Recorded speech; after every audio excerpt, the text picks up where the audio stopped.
원자폭탄을 만들고 세계 전쟁을 끝내면서 세계 슈퍼파워로 등장을 하게 되는 것처럼 그 부분에 있어서 이 오펜하이머도 굉장히 중요한 역할을 했다. 물론 트루만 대통령도 중요한 인물이고 또 우리나라에게는 그 더글라스 맥카터 장군이 굉장히 중요하게 우리나라를 또 자유민주주의를 구한 그런 사람 중에 하나지만 이 오펜하이머도 그러한 그 분야에서 볼 때 이 우리 대한민국을 구한 아주 훌륭한 그런 역할을 했다. 워낙 유명한 감독이라 크리스토퍼 놀란 감독, 뭐 다크나이트 그리고 뭐 인셉션과 같은 이런 유명한 대작을 만들었거든요. 그리고 혹시 인터스텔라라는 영화 보셨나요? 인터스텔라도 오래전에 봤죠. 예, 인터스텔라도 크리스토퍼 놀란 감독의 영화인데 이 크리스토퍼 놀란 감독의 작품을 보면 영상상으로 구현하기 어려운 내용들, 양자물리라든가 블랙홀, 표현하기 어려운 것들을 상당히 감각적으로 잘 표현한 것으로 그렇게 알려져 있거든요. 그리고 이 크리스토퍼 놀란 감독이 보면 또 광고 기획자 출신이라고 합니다. 그래서 그런지 이런 굉장히 감각적인 연출들이 상당히 뛰어난 것 같은데 과학자로서, 공학자로서 어떻게 보셨습니까? 그 독일이 먼저 이 그 중성자를 이용을 해서 원자 핵의 연쇄 분열을 이용한 그 실험은 독일에서 먼저 시작을 했고, 그 다음에 그게 그 히틀러한테 보고가 돼서 원자폭탄을 만들자라고는 시작을 했단 말이에요. 근데 그거를 빠른 시간 내에, 그 시간 내에 또 제대로 하지 못한 거는 그거를 뒷받침할 수 있는 예산과 또 엔지니어링, 과학기술에 대한 기술인, 기능인들이 다 뒷받침이 돼야 되는데 그 전쟁하느라고 독일 같은 경우에는 전쟁하느라고 뭐 폭탄 만들고 무기가 전차 만들고 뭐 이런 게 많이 투입이 돼가지고 결국은 이거를 온 힘을 이 실용화할 수 있는 그런 온 힘을 모을 수가 없지 않았느냐. 그런데 이제 미국은 미국의 힘만이 아니고 또 우수한 그 과학기술이나 기술자는 다 데려오고 그다음에 캐나다, 영국이 같이 합세를 해서 만드는 거기 때문에 미국이 만들었다. 그래서 이 영화에서 그러한 그 공학적인 뒤에서 한 70, 80%의 그런 실용적인 기술, 우리가 뭐 이론을 만들었다고 해서 이게 꼭 실용화가 되는 건 아니거든요. 우리 초전도 물질도 마찬가지 아니에요? 초전도 물질 나왔다고 해서 이게 곧바로 이 그 상용화 쓰는 거는 굉장히 시간이 걸리고 여러 가지가 복합적으로 작용해야 되거든요. 그런 면에서 영화에서 그런 부분은 빼고 굉장히 물리학자, 노벨상 뭐 이런 거에 이제 초점을 맞춘 거는 상당히 좀 아쉬운 부분이다. 그런 생각이 들어요. 네. 오히려 그런 부분들이 들어갔으면 더 재밌었을 텐데. 그런 현실적인 부분, 현실적인 부분을 다 집어넣어서 뭐 시카고의 뭐 야금 연구소에서 실제 그 구체적으로 어떤 부품을 뭐 개발했다거나 또는 또 캐나다의 어떤 연구소에서는 뭘 했다거나 근데 그런 것들을 종합적으로 사실은 표현을 한 게 원래 그 맨하탄 프로젝트인데 여기서는 이제 완전히 오펜하이머의 그분한테 초점을 맞추고 정치적인 거 그다음에 그 노벨 물리학상을 받은 사람들 간에 뭐 그런 사람들이 이제 일반 사람들한테 흥미가 있을 수가 있으니까 이제 그런 거에 초점을 맞춰서 영화를 좀 풀어나갔다. 이제 그런 부분에 대해서는 과학기술인으로서 그걸 뒷받침해주는 한 70, 80%의 그런 분야, 이제 그런 분야는 좀 간과된 게 아쉽다. 이 당시에 그 물리학계 거의 뭐 물리학자들만 이제 질비하게 나오는데 그 물리학계 스타들이 상당히 많이 나오거든요. 알버트 아인슈타인 1921년 노벨 물리학상을 수상했죠. 이론 물리학의 공헌과 광전 효과의 발견 그리고 상대성 이론으로 유명한 알버트 아인슈타인, 그리고 닐스 보어 1922년 노벨 물리학상을 수상한 분이고 원자 구조와 복사에 대한 연구, 또 양자역학의 아버지로 불리고 오펜하이머의 영국 연구 시절 지도 교수였습니다. 그리고 베르너 하이젠베르크 1932년 노벨 물리학상을 수상했죠. 역시 양자역학의 불확정성 원리를 발견했고요. 그리고 엔리코 페르미 1938년 노벨 물리학상을 수상을 했습니다. 중성자에 의한 인공방사성 원소의 연구. 그리고 배우 조시 하트넷이 연기한 어니스트 로렌스 1939년 노벨 물리학상을 수상했고요. 사이클로트론을 발명을 했습니다. 그리고 이지도 아이작 라비 1944년 노벨 물리학상을 수상을 했고요. 원자핵의 자기 속성 표시를 위한 공명 방법. 특히 영화에서는 오펜하이머를 끝까지 지키는 역할로 나옵니다. 또 패트릭 블래킷 1948년 노벨 물리학상을 받았고요. 핵 물리학 및 우주선의 재발견. 리차드 파인만 매우 유명한 물리학자죠. 1965년 노벨 물리학상을 받았고요. 양자 전기역학의 기초원리 연구를 발표를 했습니다. 그리고 한스 베테 1967년 노벨 물리학상을 받았고 별의 에너지 발생에 대한 연구 논문을 발표했습니다. 자, 극 중에서 등장하는 인물 중에 노벨 물리학상을 받지는 못했지만 상당히 중요한 역할로 나오는 에드워드 텔러, 수소폭탄의 아버지로 알려져 있죠. 그리고 오펜하이머 역시 노벨 물리학상을 받지는 못했지만 주인공으로 등장을 합니다. 네. 1900년 초부터 1900년 그러니까 거의 20세기 초부터 20세기 중반까지 양자역학의 시대다.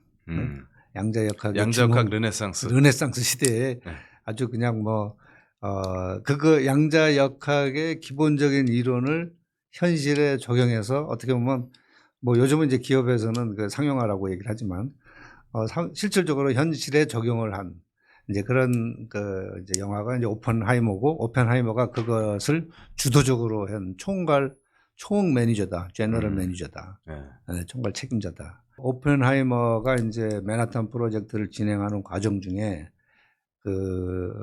루즈벨트 대통령이 이제 사망을 하죠. 프랭크 루즈벨트 대통령이 이제 프랭클린 루즈벨트.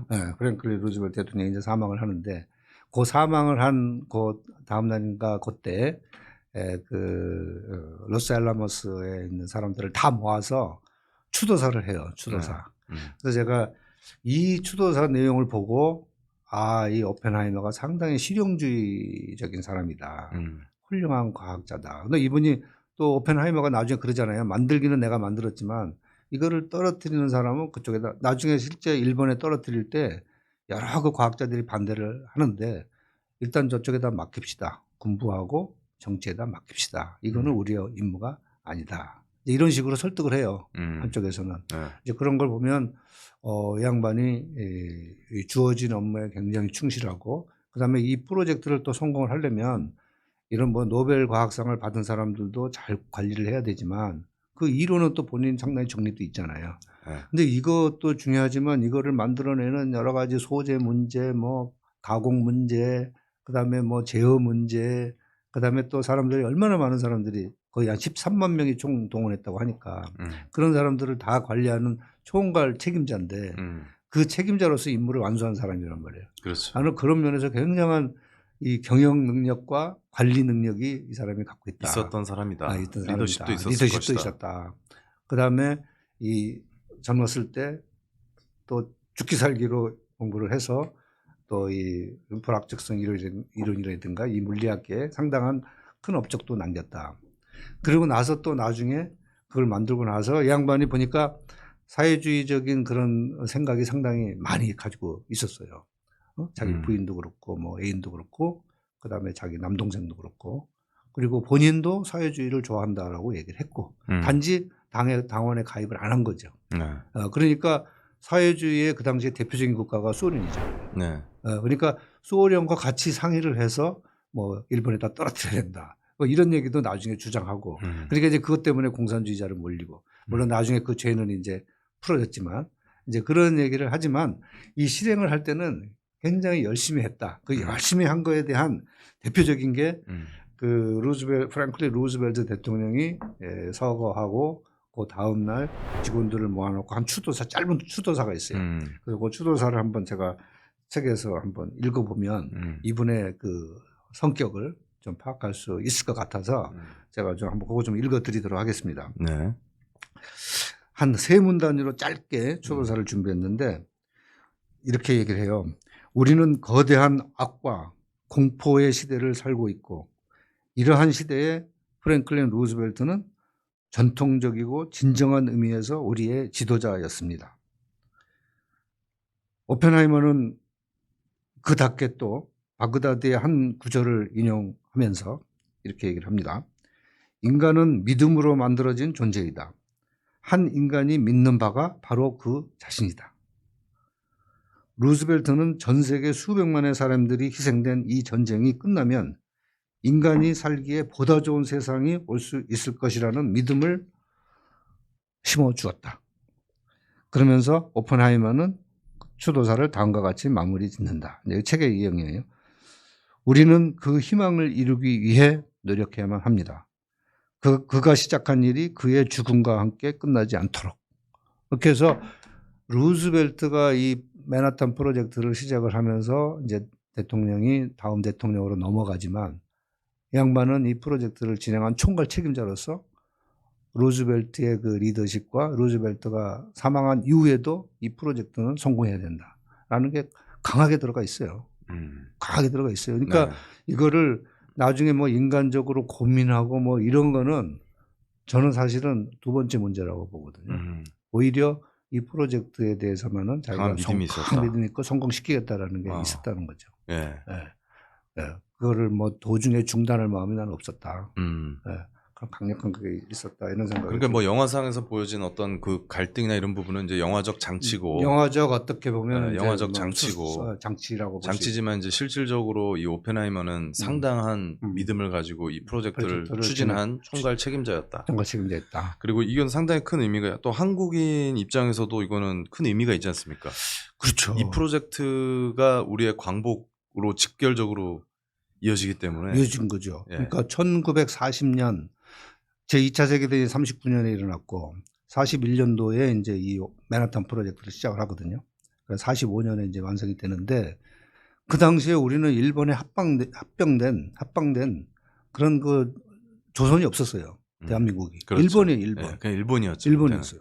그리고 일본은 이 당시에 그 이제 이건 이제 일본의 그 당시의 상황이니까 뭐 이건 찬성을 하고 뭐 원자폭탄 떨어뜨린 거를 찬성이냐 반대냐를 떠나서 우리 한국인 입장에서 생각을 해보면 이 전쟁이 끝나지 않았으면 얼마나 많은 한국인이 희생이 됐을 수 있을까. 그렇죠. 예. 그 당시에 이제 이런 얘기가 있거든요. 일본은 전쟁 말기에는 가미카제라고 해가지고 군대에서 굉장히 값비싸고 중요한 그런 그 파이러트들을 그냥 가서 그냥 쳐박고 죽게 하는 그런 것까지도 했거든요. 그러면서 그때 그런 얘기가 있어요. 그 더글라스 맥카더 장군이 이제 이 태평양 전쟁의 총사령관을 했는데 우리 인천 상륙 작전으로 유명한 그런 맥카더 장군이 그 값비싼 그 항공 조종사를 바닷속에 쳐박히게 하는 게 얼마나 바보짓인가. 그런 바보짓을 하고 있는 게 일본이다. 이제 이런 식의 얘기도 있거든요. 네. 이제 그런 것처럼 근데 그 당시에 또 일본은 항복을 안 해요. 항복을 안 하는 조건이 뭐냐면 황제, 그러니까 뭐 천황폐하를 유지를 하고 현재 시스템을 유지해 달라. 그런 조건으로만 내가 좀 그 당시에는 이제 전운이 굉장히 기울어진 상태니까 그럼에도 불구하고 내가 천황 체제와 이 일본의 체제는 그대로 유지해 달라. 이런 게 조건이거든요. 근데 전쟁에서 패하면서 그런 걸 요구하는 게 그렇지 않으면은 그 당시에 인구가 자기네가 1억이라고 주장했어요. 근데 1억의 인구에는 제가 보니까 그 당시에 일본은 7천만 명이 신수 일본인이고 우리 대한민국과 대만, 조선인과 대만을 합치면 1억이 돼요. 이 1억의 인구가 다 죽을 때까지 우린 싸운다. 그럼 그거는 우리 민족을 포함한 거죠. 민족 포함한 거죠. 네, 독립운동을 한 일부에 네. 독립군을 제외하고는. 독립군을 제외하고는 이걸 다 자기네 나라 군인으로 사용하겠다 이런 거죠. 근데 일본이 우리나라하고 대만 사람은 진짜 제일 앞장서서 전투하는 거에는 좀 뺐다고 해요. 왜냐하면 반역을 할 수 있으니까. 또 너무 중요한 인물을 맡기면은 반역을 할 수 있으니까 인물은 빼고 그냥 막 무기 생산하는데 뭐 그다음에 뒤에서 지원하는 거 이런 거는 이제 조선인하고 대만인을 집어넣었지만 아주 실질적으로 이제 중요한 부서는 배제를 했다 이렇게 얘기하고 그 당시에 뭐 위안부로 그냥 젊은 우리 여성인들을 끌고 가가지고 위안부로 활용을 했고 그다음에 젊은 청년들은 끌고 가서 탄광에다가 보내가지고 무기 생산 뭐 이런 쪽에 지금 악독한 속한에서 그걸 한 거거든요. 네. 그다음에 우리 한국의 북한 쪽에는 이제 여러 가지 철광석이 많이 나오는데 그런 거 다 무기 만들기 위해서 다 가져갔고 이제 그런 식의 우리나라가 그런 상황이었어요 그때.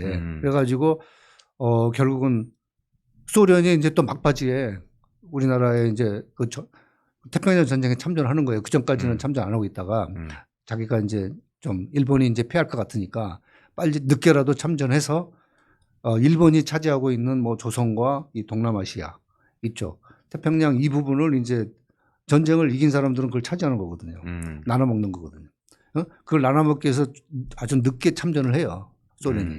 소련이 참전해가지고 그러니까 이제 미국에서는 그 소련을 막기 위해서 더 빨리 원자폭탄을 터뜨려서 빨리 이 전쟁을 끝내야 되겠다라고 이제 하는 거거든요. 네. 이제 그런 게 그 당시에 이제 스토리인데 어쨌든 간에 소련이 참여하자마자 곧바로 원자폭탄을 투하시키고 그 다음에 7월 16일 날 실험하고 8월 6일 날 히로시마에 한 15,000톤 TNT급의 그걸 떨어뜨리고 그 다음에 나가사키에는 8월 9일. 3일 있다가 떨어뜨리고 8월 15일 날 전쟁이 끝나잖아요. 네.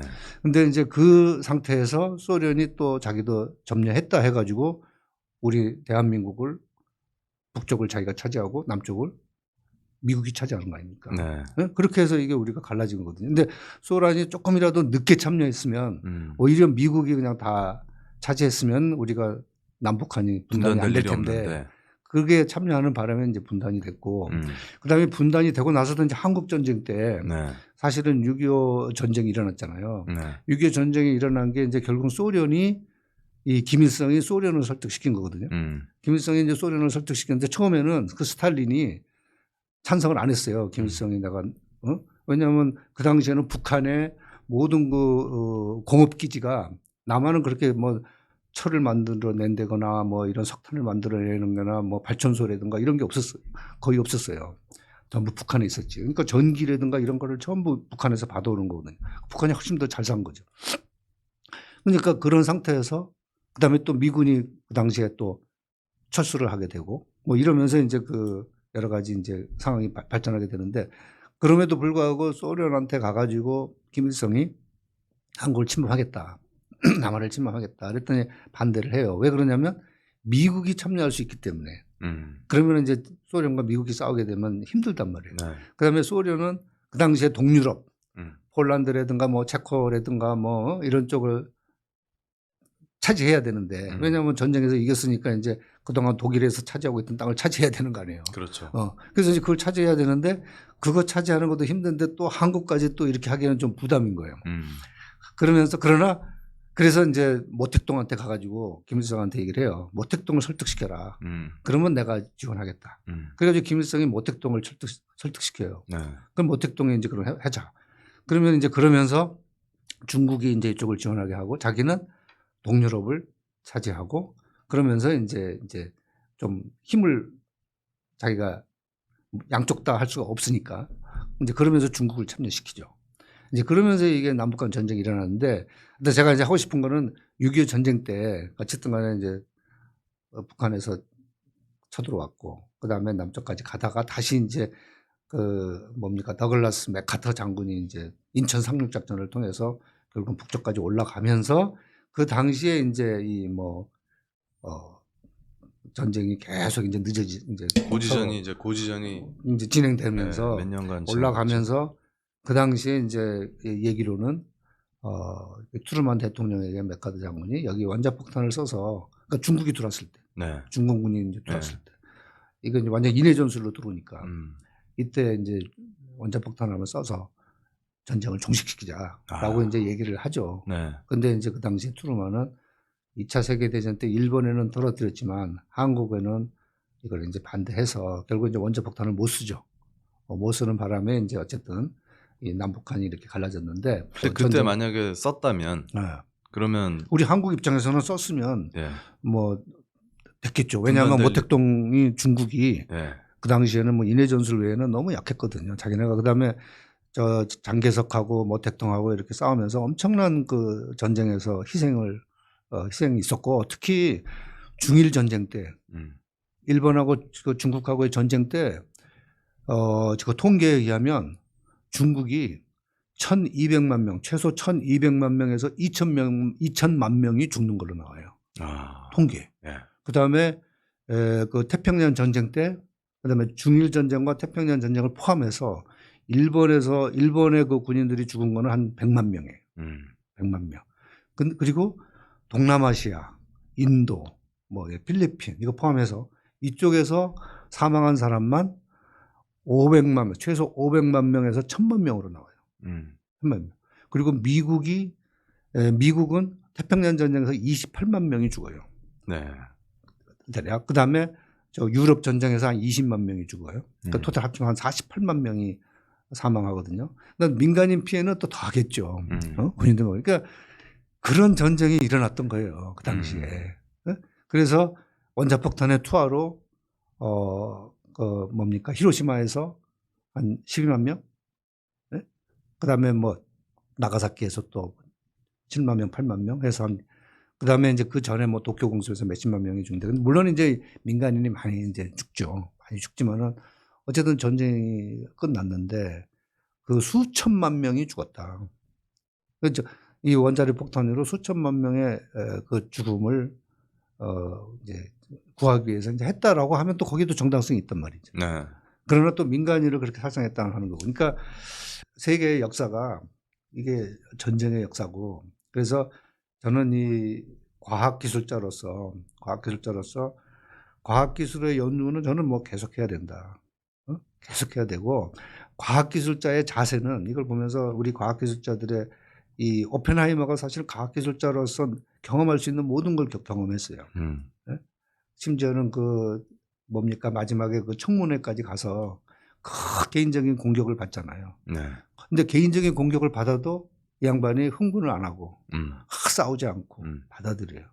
그 대단한 거 아니에요, 이게? 그 내공이 좀 있는 거죠. 내공이 엄청 있는 사람이에요. 네. 그러니까 단순한 과학자 레벨이 아니고 네, 뛰어난 과학자인 건 맞지만 또 동시에 아주 뛰어난 어떻게 보면 이 정치적인 관리자, 역량도 정치가 있고. 뭐 행정가 뭐 이제 그런 게 있어요, 그거를. 그래서 어쨌든 간에 업적을 이룬 거 아닙니까? 그렇죠. 그다음에 이제 원자폭탄의 아버지라고 이제 타임지에도 나와 있고 네, 그런 정도로 이제 훌륭한 업적은 냈죠. 이게 부분적으로 이제 부정적인 게 있고 뭐 이제 뭐 있지만 또 긍정적인 것도 있잖아요. 그런 전쟁을 또 엄청난 사람을 또 구할 수도 있었던 거고 이제 그런 정도의 과학기술자 행정가 그런 이 오펜하이머를 통해서 이런 과학기술인에 대한 이 여러 가지의 이 활동을 부각시킨 게 저는 하나의 그 과학기술인으로서 우리 뭐 물론 미국에서도 엄청난 그런 관심을 갖고 많은 사람이 이제 영화를 봤다고 하지만 한국에서도 지금 굉장히 많은 분들이 보고 있잖아요. 그러니까 그거는 굉장히 긍정적이다. 대한민국의 그 과학기술 발전에 큰 역할을 할 수 있는 그런 영화다. 그래서 많은 분들이 이거를 보면서 뭐 재미없다고 하시는 분도 계시는데 저는 굉장히 재미있게 봤습니다. 이게 그 속에 그 내면을 보면 참 굉장히 많은 내용이 들어있기 때문에 너무 재미있다. 그래 그 우리 한국인의 입장에서는 그런 제가 말씀을 드렸지만 어쨌든 원자폭탄을 만들어내서 그거를 전쟁을 끝내는데 사용이 됐단 말이죠. 끝까지 이제 저항을 하고 죽을 때까지 저항하겠다라고 한 일본을 어쨌든 일본의 그런 그 군부의 그 강경파들이 득세할 때였거든요. 그 당시에. 사무라이 정신이죠. 사무라이 정신. 이 사무라이 정신으로 했고 우리 한국은 일본의 한 부분으로 그 전쟁에 사실은 많은 사람들이 전쟁에 참여해서 희생을 했단 말이에요. 그리고 또 위안부로도 끌려가서 우리 여성도 다 그렇게 됐고 그런 면에서 보면 그 오펜하이머는 한국인에게는 엄청난 그런 큰 일을 한 위인이다. 이 오펜하이머 책에서는 어린 시절부터 가정 환경부터 쭉 자라서 이 학창 시절 그다음에 뭐 연구원 시절 맨하탄 실험을 이제 이제 주도하기까지 모든 얘기가 쭉 나와 있지만 영화는 완전히 이제 박사학위 다 끝내고 이제 영화에 나오는 그 스트로스 제독이 있는데 이 제독이 나중에 이제 원자력위원회 위원장도 하고 그 상무부 장관 후보까지 이제 올라가는 그런 분인데 그분이 이 오펜하이머를 추천을 해서 시작하는 그러니까 프린스턴 대학의 고등물리연구소에 그 로버트 다우 주니어가 연기한 매우 비중 있는 역할을 그렇죠. 맡았죠. 그분이 이제 추천을 하고 그때 이제 고등물리연구소에서 아인슈타인을 만나면서 아인슈타인과 이제 대화를 진행을 하고 자기는 옆에서 보는 이제 그런 장면부터 시작하는 게 영화잖아요. 네. 그렇게 해서 이제 오펜하이머가 이제 시작이 된 거죠. 그러나 이제 하여튼 제가 보기에는 오펜하이머는 굉장히 현실주의자라고 제가 얘기 드렸잖아요. 네. 그러니까 현실주의자라는 게 이 그 본인이 맡고 주어진 임무에 대해서는 철저하게 완수를 하는 이제 그런 사람이다. 그 당시에 이런 아주 그냥 뭐 그 내노라 하는 물리학자들이 다 참여를 해서 주로 이제 유태계의 그 과학자들이 많이 참여를 했고 그 히틀러의 뭐 그런 노벨 물리학상을 거의 뭐 휩쓸다시피 했군요. 그쪽이 아주 그 유태인 쪽에 그 뭐 노벨 물리학상이 많이 나왔죠. 쪽에. 그다음에 이제 영국, 독일 뭐 이쪽에서도 많이 나왔고 뭐 그 후에는 이제 미국에서도 많이 나온 거죠. 근데 극 중에 보면 오펜하이머가 상당히 그 죄책감을 느끼는 이 맨해튼 프로젝트를 진행한 거에 대해서 원자폭탄을 떨어뜨리는 그 역할에 중요한 역할을 맡은 것에 대해서 고민을 하는 장면이 나오는데 어떻게 교수님은 어떻게 생각하십니까?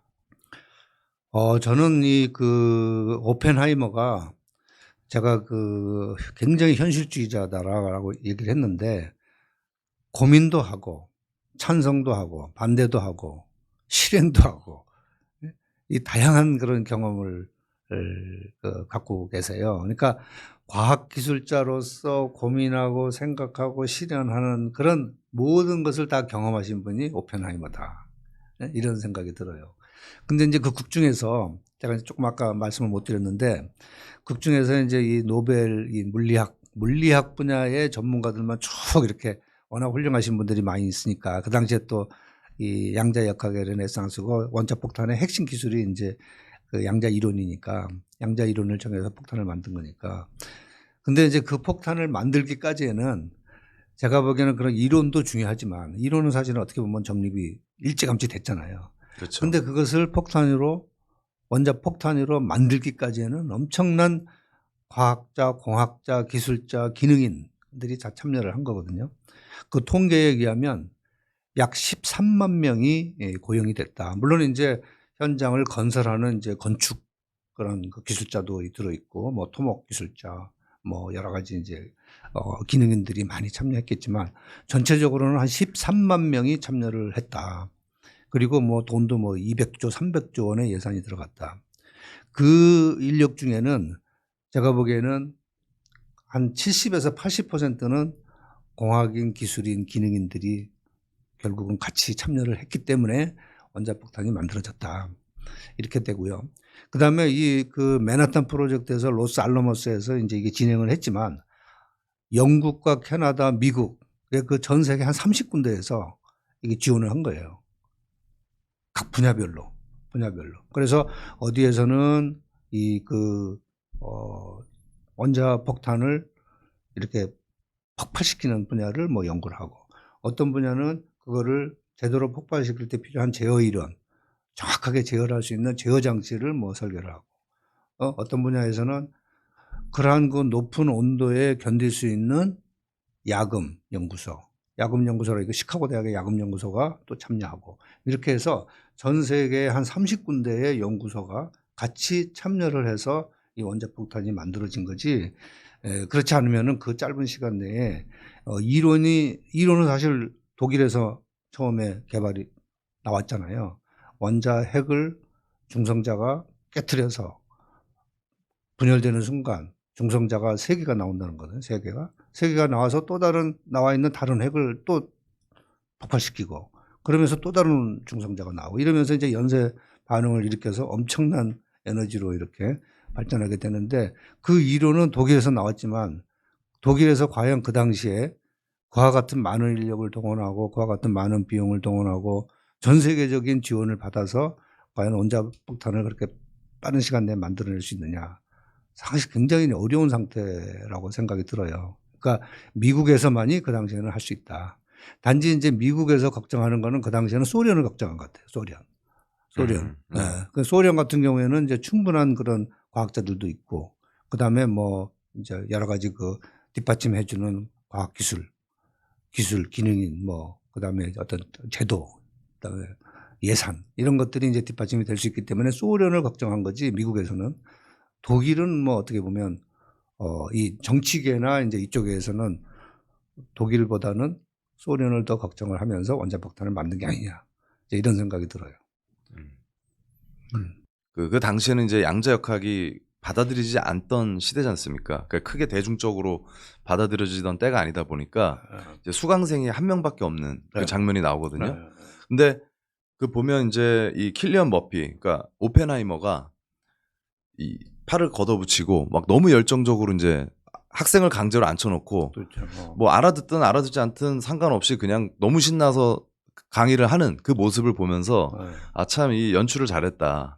그 당시에 얼마나 이 오펜하이머가 이 자신의 그 이론을 입증하고 또 가르치기 위해서 얼마나 그 상당한 열정을 가지고 활동을 했는가, 이런 부분들도 느낄 수 있었는데 그 이런 어떻게 보면 이론학자들이, 제가 이 오펜하이머의 그런 모습을 보면서 이 최동식 교수님이 또 생각이 나더라고요. 좀 오버랩이 되면서 사람들이 잘 받아들이지 않는 그렇죠. 그 이론을 자기는 그 초지일관 주장을 하면서 열정적으로 제자들한테 가르치고 어떤 그 새로운 이론을 주장하는 모습이, 저는 이 오펜하이머의 모습이 최동식 교수님하고도 좀 굉장히 비슷하지 않나, 이런 느낌을 받았거든요. 어떻게 생각하십니까? 그러니까 그 기초과학을 하시는 분들은 뭐 화학이 됐든 그 물리학이 됐든 뭐 생물학이 됐든 이런 기초과학은 사실은 굉장히 스케일이 작은 분야잖아요. 이 물질의 근본을 따지고 우리 뭐 생명공학의 근본이 뭐냐 뭐 이제 이렇게 따지다 보니까 안 보이니까, 그렇다고 해서 그런 현상이 없는 건 또 아니잖아요. 그런 그 현상을 규명을 하려면 결국은 뭔가 이 상상의 날개를 펴서 이제 이론을 정립을 하고 뭔가 법칙을 찾아내고, 또 그 법칙을 찾아냈다고 해서 끝나는 게 아니라 그걸 또 실험으로 또 검증을 해야 된단 말이에요. 실험을 통해서. 그러니까 이게 이론과 실험이 이제 같이 가야 되는데, 그러나 이제 이론을 강의할 때는 굉장히 이게 학생들한테도 굉장히 어렵죠. 솔직히. 재미도 없고. 그러니까 이제 그걸 재미있게 가르치는 것도 하나의 강의의 하나의 큰 하나의 노하우인데, 이 오펜하이머는 본인 자신이 굉장히 그쪽에 열정적으로 빠져 있었고, 보니까 또 학생들하고 직접 막 대화해 가면서 질문도 해 가면서 이런 식으로 이제 강의를 하니까 이 강의에 대한 이 그 학생들에 대한 인기가 아주 점점 높아지지 않았나, 이렇게 생각이 들고, 우리 최동식 교수, 지금 이제 아까 우리 또 최동식 교수님 또 얘기가 나왔는데, 지금 우리나라가 제가 보니까 이 초전도 물질 가지고 그냥 또 우리나라도 그냥 왕창 이렇게 난리지만은 세계적으로 지금 난리란 말이에요, 이쪽 분야에서. 그러면서 어쨌든 양자역학, 퀀텀 미케닉스의 바탕을 둔 그러한 그 물질의 기본 원리에 따라서 이게 초전도 현상을 만들어내는 거잖아요. 우리가 물질의 기본 현상을 알지 못하고는 초전도 물질을 만들기 어렵단 말이에요. 그러니까 기본 현상을 연구하는 분들이 이제 초전도 물질을, 왜냐하면 초전도 물질이 엄청나게 잘 활용할 수가 있고 인류에게 큰 혜택을 줄 수가 있으니까, 그러니까 이제 초전도 물질을 개발하면은 좋은 건데, 이제 이 초전도 물질은 이제 어떻게 개발하느냐, 이게 전 세계가 뭐 한 사람이 연구하고 있는 게 아니라 각 분야에서 다 연구를 하고 있는 거죠. 전부 다 각자의 방법으로, 각자의 노하우를 가지고.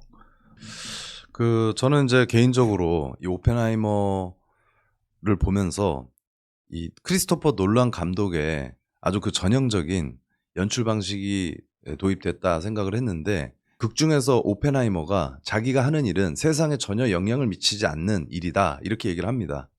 근데 아이러니하게도 이 본인이 개발한 그러니까 자신이 주도한 맨하탄 프로젝트에 의해서 엄청난 그 전쟁이 종식이 됐고 수많은 사람들이 목숨을 잃었지 않습니까?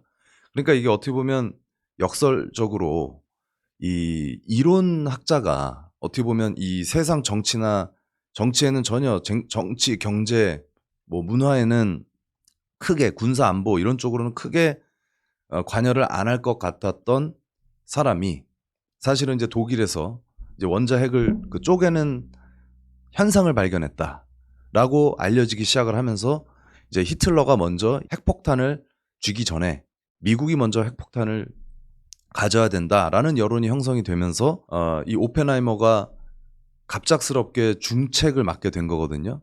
이런 것을 보면 기술 패권 전쟁, 우리 김광선 교수님이 주장하는 그런 기술 패권 전쟁이 그러니까 기초 과학, 어떻게 보면 세상에 전혀 영향을 안 미칠 것 같지만 가장 영향을 미친 학문이란 말이죠. 저는 이런 부분들이 사실 그 우리 국민들이나 우리 학생들에게 시사하는 바가 굉장히 크다고 봅니다. 어떻게 생각하십니까? 그렇습니다. 과학기술은요, 정치, 경제, 사회, 문화에 다 미치는 게 과학기술이에요. 네. 예? 과학기술은 동떨어진 거라고 생각하는 사람은 큰 잘못인 거예요. 우리 인생 지금 보세요. 지금 얘기하고 있는 이 마이크부터, 그 다음에 영화부터, 그 다음에 우리 저기 국방 문제도 마찬가지죠. 과학기술의 힘이 있으면서 무기를 제대로 만들어서 이게 무기를 만든다는 게 우리가 방어하기 위한 거고 살아가기 위한 거란 말이에요. 그 로스알라모스 요즘 이제 원자력 연구소로 유명한 데가 로스알라모스 연구소. 네. 그다음에 내셔널 오크리지 랩이라 그래가지고 또 오크리지에 있는 연구소.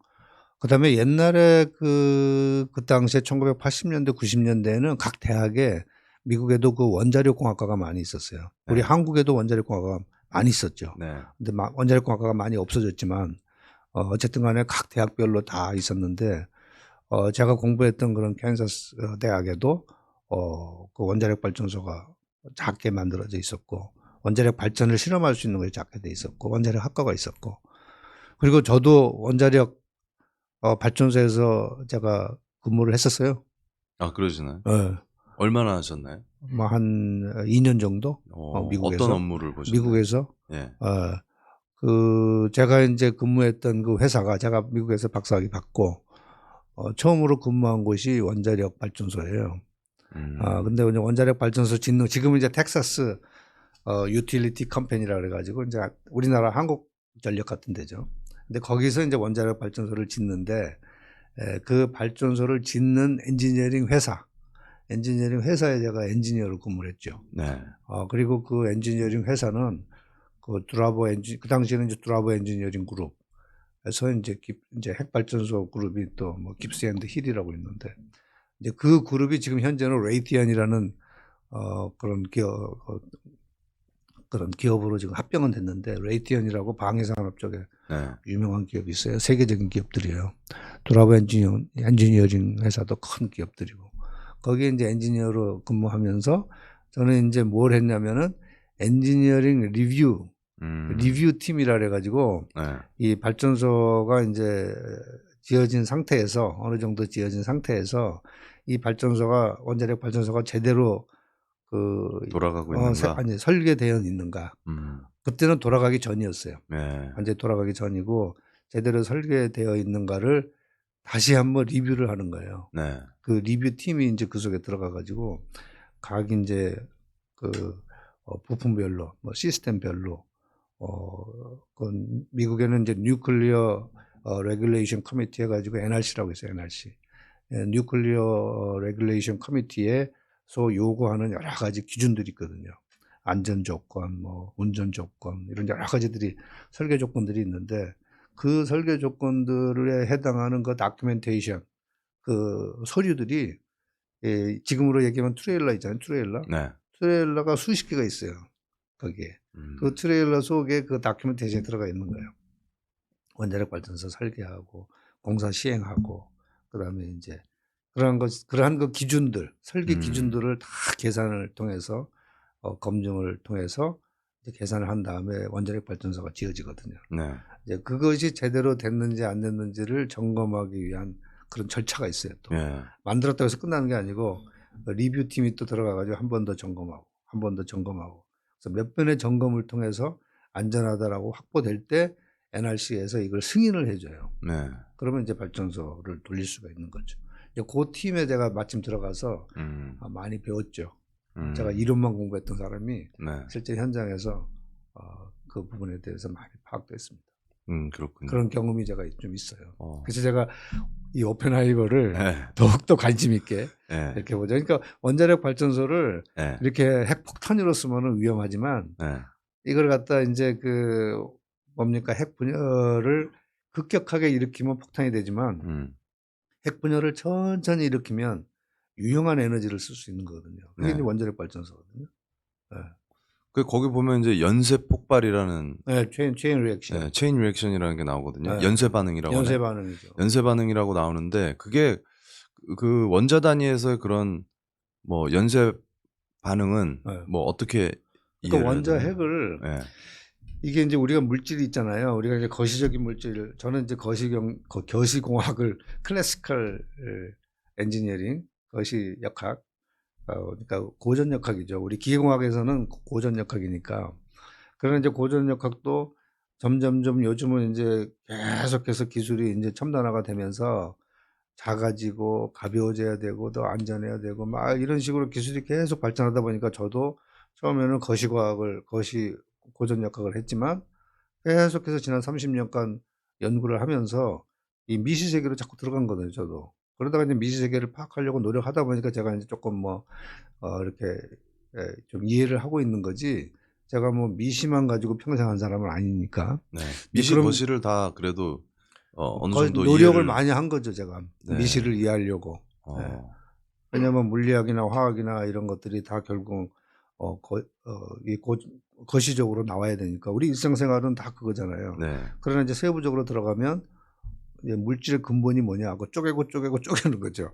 네? 물질을. 그래서 이제 쪼갤 때 어떻게 쪼개나요? 그러니까 이게 이제 그래서 뭘로 쪼개나요, 그게? 그게 이제 중성자가 중성자로 딱 그 중성자를 원자를 이제 고속으로 네. 가속시켜서 네. 엄청난 힘을 가해 주는 거죠. 네. 네. 그래서 이게 원자가 쪼개지는 거지. 네. 그렇잖아요. 원자를 쪼갤 수가 없죠. 워낙 그 작은데. 네. 그러니까 이 물질이 작아졌다는 얘기는 엄청난 사실은 응집이 됐다는 얘기예요. 그래서 우리가 영어로는 뭐 컨덴스트 매터 해가지고 응집 물질이라 그러잖아요. 네.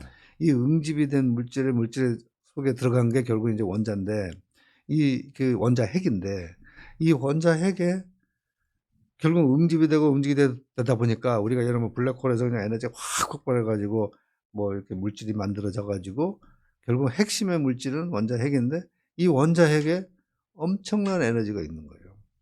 왜냐하면은 물리학자들은 자꾸 원자의 그 기본을 따지려고 하니까 속으로 들어가야 될 거 아니야. 쪼개고 원자핵을 또 쪼개보고 싶고 또 거기서 나오는 또 물질도 또 쪼개보고 싶고 또 보고 싶고 그렇게 해서 마지막에 뭐냐 물질의 기본이 뭐냐 그래서 뭐 힉스 물자가 나오고 물자가 뭐 물질이 나오고 뭐 이제 이런 것처럼 그거 발견하면은 그 노벨상 받는 거거든요.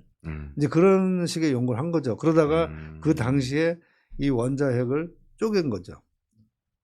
다른 걸로 이게 이제 원자핵이 뭐 이제 양성자가 있고 네. 또 그 전에는 중성자로 안 쪼개 보다가 그렇죠. 그러니까 중성자로 쪼개 보니까 전기적인 힘이 있는 걸로 쪼개면 이게 전기가 밀어내고 뭐 받아내고 막 이러니까 네. 양자에서 양자를 쪼갤 수 없잖아요. 네. 물질이 에너지가 있어야 되는데 그렇다고 전자로 쪼갤 수는 없잖아요. 네.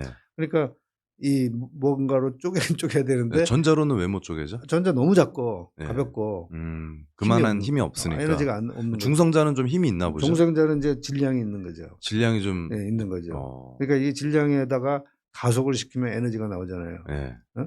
진공 상태에서 뭐 이제 진공 상태보다도 이제 그걸 갖다 그 상태를 만들어 줘야 되는 거예요.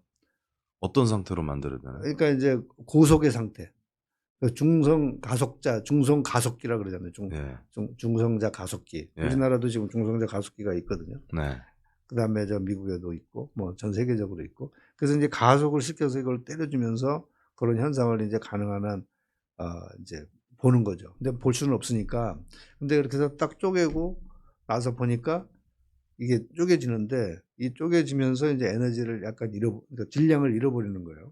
예를 들면 원자 핵의 질량이 약간의 이제 잃어버리는데 그 잃어버리는 질량이 결국은 에너지로 바뀐다는 거죠. 그게 이제 아인슈타인의 상대성 원리에 의해서 MC 자승.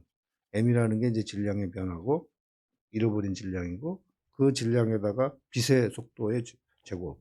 빛의 속도 얼마나 빨라요. 네. 그러니까 빛의 속도의 제곱이니까 엄청난 에너지가 나오는 거죠. 거기 하나에. 근데 이게 쪼개지면서 또 그 쪼개진 원자핵에서 나오는 거기서 또 중성자가 나오는 거예요. 쪼개지면서.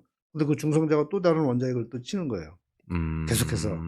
그러니까 계속해서 막 치니까 이제 연쇄 반응으로 계속 에너지가 폭발이 되는 더 많아지는 거죠. 에너지가 점점 처음에 하나 많아지는 칠 때는 뭐 에너지가 뭐 그렇게 MC 자승 정도만 나왔겠지만 그다음에는 이게 2개가 되고 3개, 4개 막 수십 개가 되니까 이제 그 MC 자승이 수십 개가 수백 개가 막 그 원자 레벨에서의 질량의 그 에너지 가지고 있는 질량의 에너지를 계산하는 건 아인슈타인이 했잖아요. 네. 근데 단지 이제 그 에너지를 계산할 때 그 양자 역학의 성질 중에 이게 질량이고 에너지고 파동이다. 뭐 이제 이런 게 있는데 파동이라는 거를 파동의 에너지에 대해서는 본인이 사실은 그 당시에는 인정을 못한 거죠.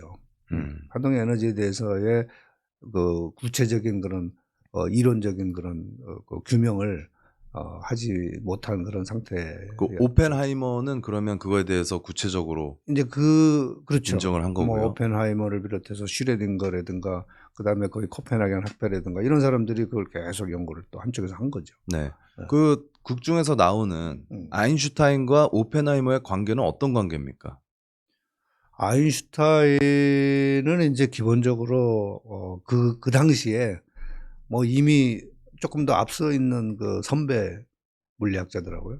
그리고 이미 그 아인슈타인의 그 상대성 원리가 먼저 치고 나가면서 양자역학의 아주 기본 그런 그 브레이크트루 돌파구를 이제 한 건데 그 큰 돌파구 속에서 다시 또 세부적으로 그러면 그런 게 왜 나왔는가 그거를 계속 이제 세부적으로 좀 더 많은 학자들이 관여를 하게 된 거죠. 그 와이프가 이제 공산 당원으로 활동을 했었던 것도 있었고요. 그 당시 시대가 굉장히 복잡했지 않습니까? 그러니까 나치즘이 팽배할 때는 어쩔 수 없이 미국이 이제 소련과 같이 합심할 수밖에 없었고, 하지만 이제 그 이후에는 이제 전쟁에서 승리하고 난 이후에는 또다시 이제 공산주의가 팽배하면서 미국이 이 시대적으로 공산주의를 가장 경계하는 그런 상황이었거든요. 근데 이제 극 중에서 오펜하이머를 보면 저 사람이 과학자가 맞은가 싶을 정도로 상당히 개방적이고 또 문학적인 면모도 보이고, 실제로 오펜하이머가 이 언어에 굉장히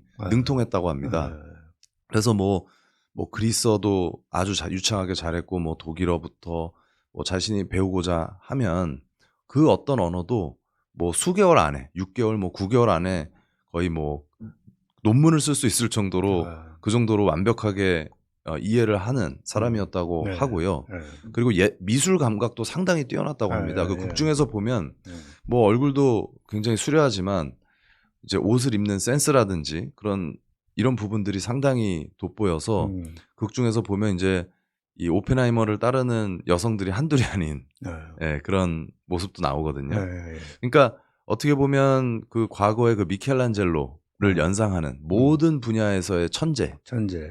그냥 이론 과학만 잘하는 게 아니라 모든 분야를 잘하는 그런 다재다능한 천재로 또 나오면서 또 사회과학에도 상당한 관심을 가지면서 여기 보면 미국의 물리학자, 이제 소개가 이렇게 나와요. 물리학자이자 노동운동가 이렇게 나옵니다.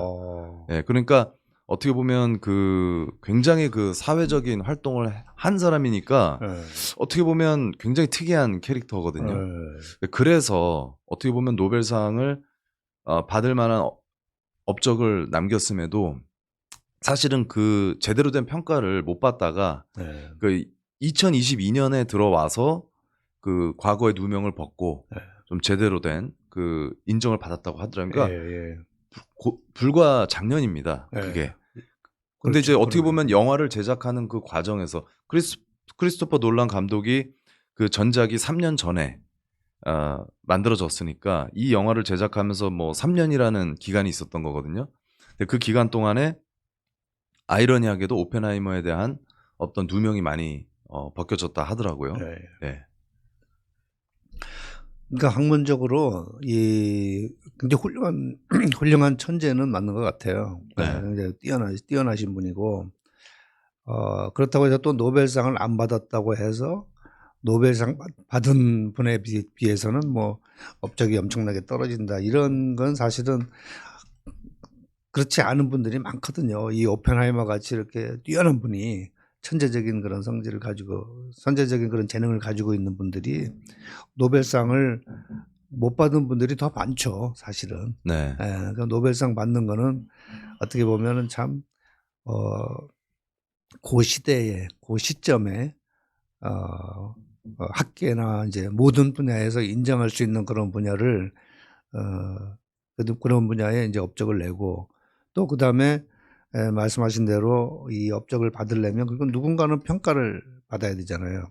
그러니까 양자역학의 시대는 또 다른 제가 얘기한 것처럼 고전역학과 이제 양자역학이 있는데 양자역학은 미시의 세계고 이거는 거시의 세계다.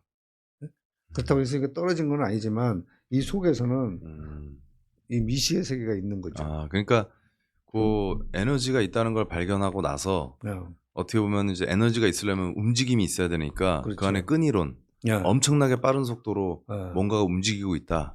뭐 이렇게 그렇게 생각하고 생각을 해서 우리 양자역학 하신 분들은 이렇게 해서 우리가 보이기는 고체로 다 보이지만 이게 이 속은 완전 공간이다. 맞아요. 뻥 비어있다. 뚫렸다. 그러니까 그 영화에서 보면 그 파티장에서 그런 얘기를 하지 않습니까? 우리가 이렇게 보이지만 사실은 비어있다 다. 비어있다. 그렇지. 그렇게 얘기를 하거든요. 다 비어있죠. 근데 어떠한 그 원리에 의해서 어떤 공식에 의해서 서로 뚫고 지나가지 못하게끔 강하게 뭔가가 잡아주고 있다. 이런 식의 표현이 나오거든요. 그 지난번에도 우리 초전도체도 얘기를 했지만은 초전도체에 이게 되려면 결국은 그 퀀텀이 양자잖아요. 퀀텀이 서로 그 퀀텀 페어 해가지고 이제 BCS 이론이라고 그래가지고 그 퀀텀 페어가 서로 뭐 락킹이 됐다. 서로 이제 묶여져 있어서 그게 결국은 뭐 뭔가 이렇게 이제 그 전자기력의 힘을 이제 일으킨다. 이제 락킹을 하면서 그 속에서는 일어나고 있는 전자기력이 바깥으로 밀어내는 이런 이제 현상을 나타내는 게 퀀텀 락킹이다. 이제 이렇게 얘기를 하는데 하여튼 그게 다 이제 현상이에요. 현상. 저도 사실 본 적이 없고 많은 물리학자들은 이제 뭐 실험에 의해서 그걸 어쨌든 이런 현상이 일어나서 결국 그런 마이스너 효과가 일어난다. 뭐 이제 이런 거거든요. 그러니까 그런 현상은 이제 하여튼 그런 퀀텀 시각이 완전히 그 마이크로 세계에서 보는 거예요. 마이크로 세계에서. 근데 마이크로 세계에서 보더라도 또 거기도 이해가 안 되는 게 많은 거죠, 지금. 물리학자들도. 잘 모르는 거죠. 그 속에서 봐더라도.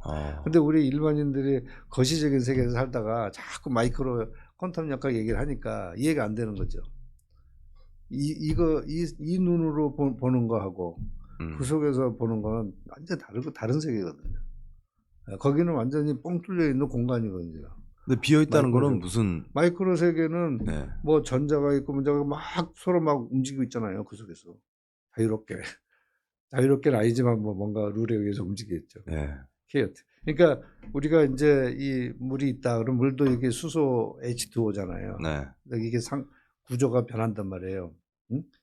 고체일 때하고 액체일 때하고 증기일 때하고 이게 그 속에서의 그 물의 그런 스트럭처가 달라져요. 구조가. 온도의 변화에 따라서 달라진다고. 근데 그 달라지는 그러면 이유는 뭐냐? 달라지는 이유는 뭐냐? 근데 그러면 그걸 또 다시 이제 이렇게 구조만 달라졌지 다시 속으로 들어가면 결국은 또 원자와 전자로 이루어져 있잖아요. 원자와 전자로. 근데 이제 뭐 보아 같은 사람은 이제 원자 주위에 전자가 돌고 있고 궤도가 있고 또 전자가 이렇게 그 궤도를 이탈하면서 에너지가 바깥으로 나오기도 하고 뭐 에너지를 집어넣기도 하고 이러면서 이제 어쨌든 간에 이 속에 원자와 전자 간의 이 스트럭처 묶음이 가벼워지면 뭐 우리가 바깥에서 보면은 기체고 좀 더 이렇게 강해지면 액체고 완전히 또 이렇게 되면 얼음이 돼가지고 고체가 되고 이제 이렇게 되는데 그러면은 얼음이 됐을 때 그 속에 있는 원자와 전자와 이런 관계는 또 어떻게 되느냐? 이제 그렇게 보는 거죠, 그 관계를. 근데 그렇게 보면 그 속에서는 이 공간이 있는 거예요. 그렇죠. 저기 계속 들어가다 보면 공간이 있고 그다음에 이 전자가 워낙 작기 때문에 전자나 원자가 워낙 작기 때문에 이게 측정이 안 되는 거예요, 측정이. 그래서 현상만 보는 거예요. 그러니까 그래서 지금의 그 옛날에는 그런 현상도 못 봤잖아요, 이 당시에는. 1900년대 이 오펜하이머가 막 한참 막 왔을 때는 이거 측정 기기가 발달이 안 돼가지고 잘 못 봤단 말이에요. 근데 이제 지금은 측정 기기가 점점 좋아지고 있어요.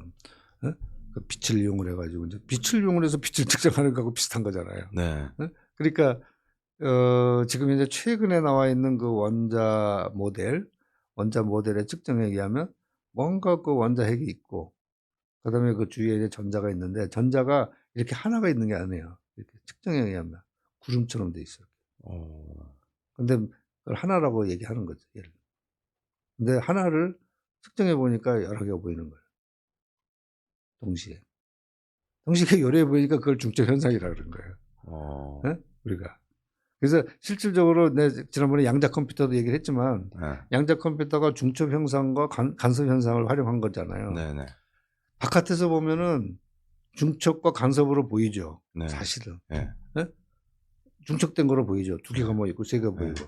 근데 실제로는 아니거든요. 속으로 들어가면. 실제로는 움직임이 엄청나게 빠른 움직임들이 우리가 지금 도저히 그 안에서 측정할 수 없을 정도로 되는 거죠. 그래서 양자 컴퓨터가 이진법을 우리가 컴퓨터라는 것은 이진법을 이용하잖아요. 근데 이진법을 이용하지만 사실은 양자를 이용하려면 양자는 명확하게 이진법이 아니란 말이에요. 그럼 그 안에 전자 안에 그래서 이진법으로 빼내는 거예요. 네. 이진법으로 빼낼 수 있는 게이트를 만들어내는 게 큐빗이거든요. 네. 큐빗이. 근데 큐빗은 뭐냐? 그러면 큐빗을 다시 들어가면 큐빗은 양자의 간섭 현상과 중첩 현상을 이용을 해서 바깥으로 이진법으로 빼내는 거예요. 큐빗이. 네. 그러니까 그러면 그 속에서 일어나는 거는 뭐냐면 측정은 할 수 없지만 속에서 이게 0과 0이냐 1이냐 이제 이걸 바깥으로 빼내지만 이 속에서는 0과 1이 동시에 존재한다고 그랬잖아요. 네. 0과 1이 막 동시에 존재하지만 우리가 보기에는 동시지만 사실은 그 속에서는 움직이는 거죠. 0과 1. 뭐가 움직이는 건가요, 그 안에서? 그러니까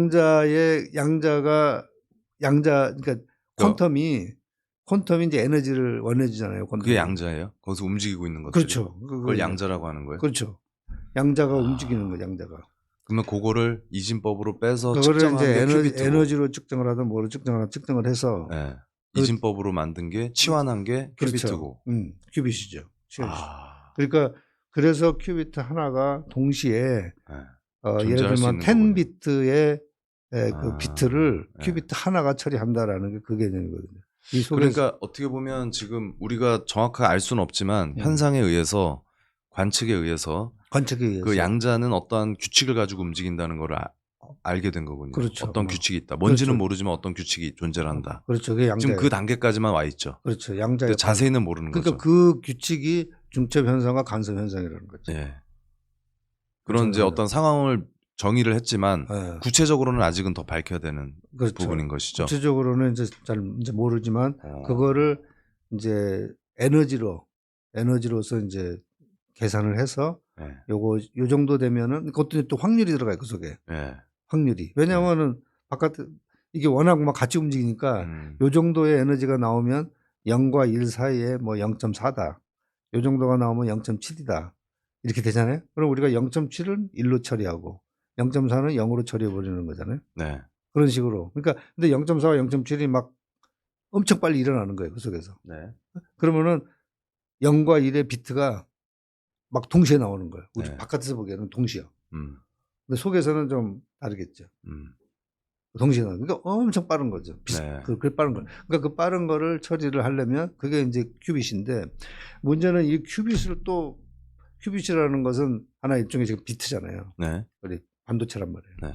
근데 이 반도체를 또 묶어서 게이트를 만들잖아요.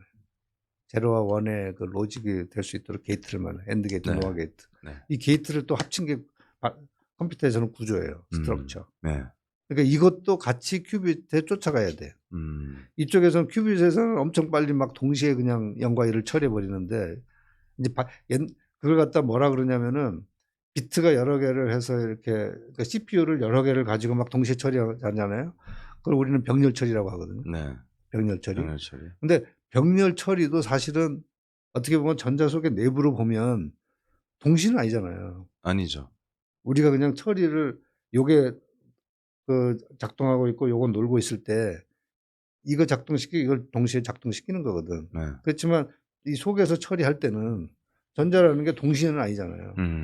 그냥 흘러가는 속에서 단지 우리가 CPU를 여러 개 놓고 있을 때 이 CPU가 돌아갈 때는 요 CPU는 쉬고 있다가 요게 조금 부하가 많이 걸리면 요 CPU를 이렇게 작동시키는 거거든요. 근데 요 프로그램을 돌릴 때 처음부터 CPU를 동시에 작동시키는 거예요. 동시 작동시키는 거지만 사실은 이거 계산하고 이거 계산하고 정기적으로는 정기적으로는 전기는 하나만 들어가잖아요. 네. CPU는 여러 개 있지. 나오는 건 하나고. 근데 전기를 막 동시에 막 이렇게 공급 안 하잖아요. CPU별로 전기를 공급하는 건 아니잖아요. 네. 하나에서 그냥 전기가 계속 돌고 있는 거거든요. 단지 이제 그래서 병렬 프로세싱하고 병렬 프로세싱 아닌 거하고 이제 속도를 더 증가시키고 또 요즘에 최근 같은 경우는 엔비디아 같이 그래픽 디자인 같은 경우에는 데이터만 뭐 엄청 빨리 처리해야 되니까 그 속에서 또 병렬 처리를 하는 거죠. 예를 들어 병렬 처리 개념을 집어넣는 거죠. 네.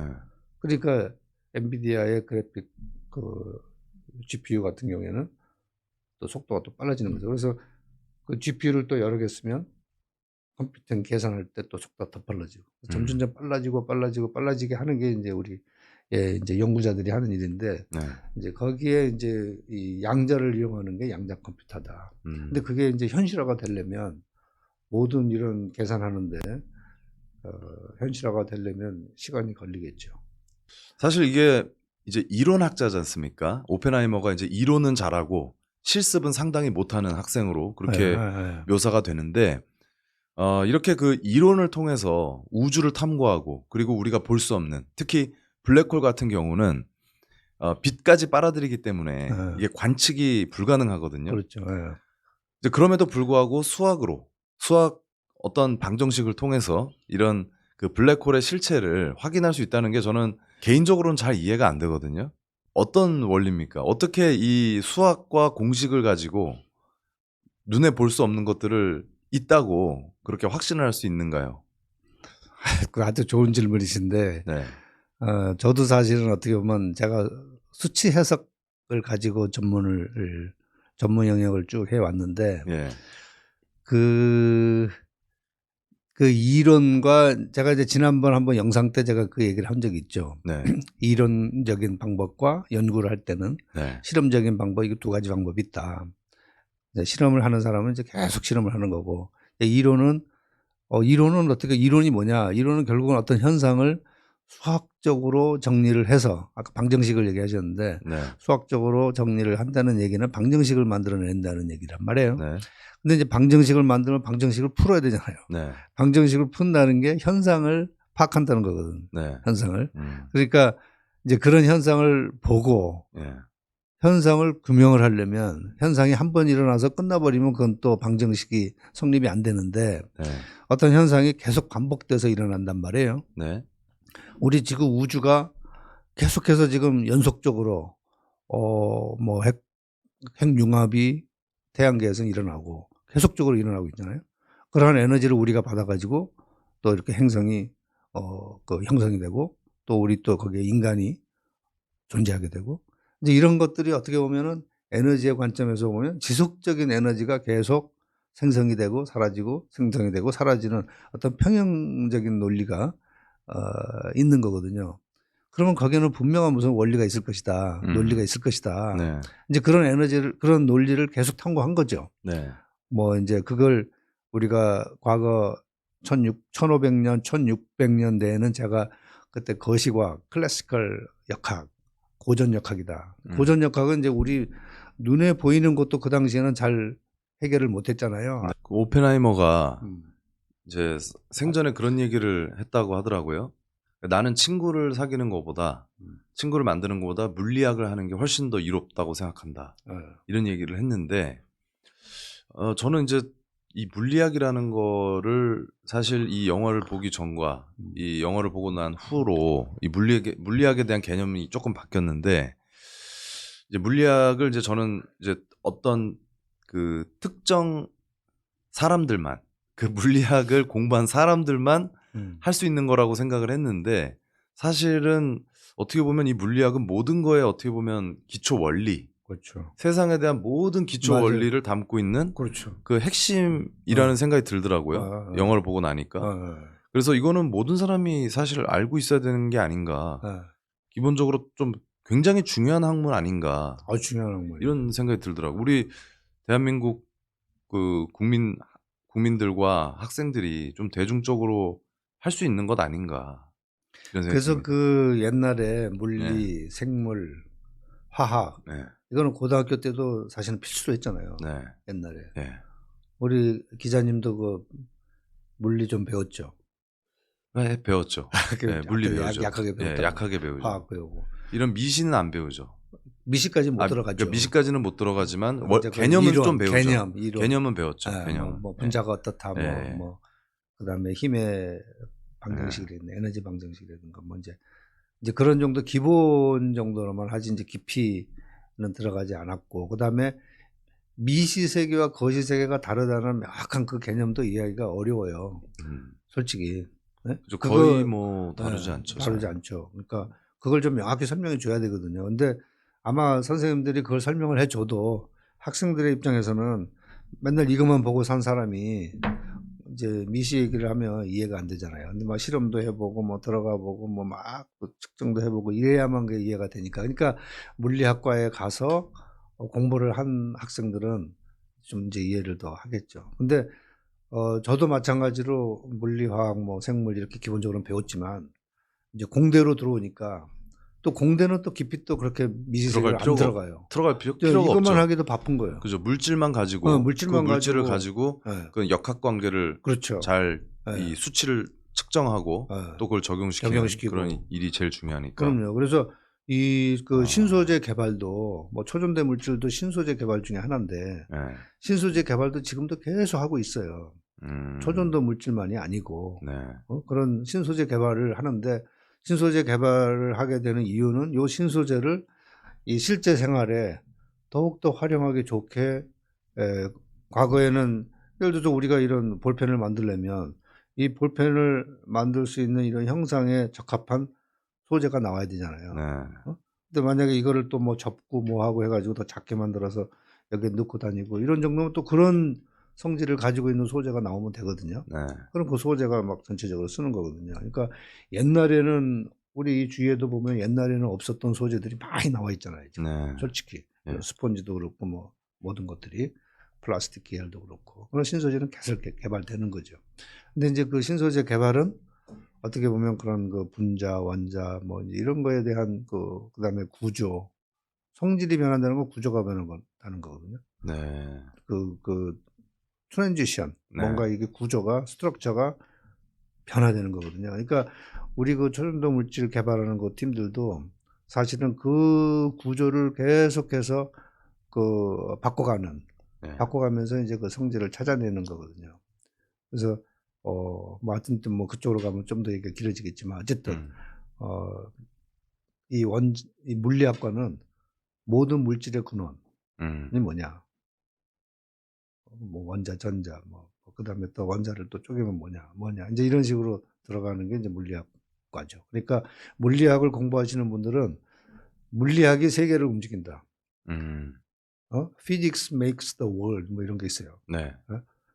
물리학이 세계를 움직인다 이렇게 이제 얘기를 하는데 물리학과 학생들은 저는 뭐 물리학과도 중요하고 근본적으로 중요하지만 이 물리학과 동시에 이 공학도 같이 따라줘야 이게 결국은 사회에서 적용될 수 있는 거거든요. 그래서 이 맨하탄 프로젝트도 이제 요 영화 속에서는 그런 그 이론과 뭐 퀀텀 역학을 중심적으로 이렇게 왜냐하면 그 오펜하이머가 이제 물리학자니까 그 기본이 있지만 그거를 구현하기 위한 엄청난 엔지니어들이 동원됐을 거예요.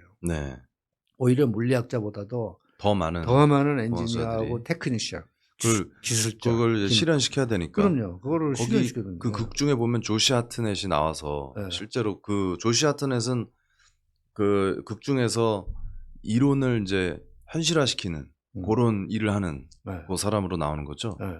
다른 그러니까 동료 교수들이. 그 원자력 발전소도 마찬가지고 이 원자 핵폭탄도 마찬가지고 원자력 발전소도 보면 원자로가 가운데 이렇게 있지만 이 원자로에서 나오는 에너지를 가지고 전기를 만들어내는 그 장치들 이 장치들이 훨씬 더 많아요. 훨씬 더 그 규모도 크고 그다음에 이제 심지어는 토목, 건축, 전기 뭐 이런 분들 엔지니어들이 다 묶어서 이게 원자력 발전소가 되듯이 원자 핵폭탄도 실질적으로는 원자의 핵 에너지를 그러니까 연쇄 반응을 일으키는 부분은 거기 맞지만 이거를 딱 그 목표에 맞게끔 네. 그 순간에 퍼져서 그 터뜨릴 수 있게끔 이렇게 하는 그런 걸 그 순간에 그냥 터지면 안 되잖아요. 네. 뭐 이동하다가 터지면 안 되고. 그렇죠. 예. 그다음에 시간 다 조정해 가지고 제어를 해서 내가 원하는 시간에 터뜨려야 될 거 아니에요. 네. 원하는 양만큼. 예. 이제 그런 것들이 다 엔지니어링이죠.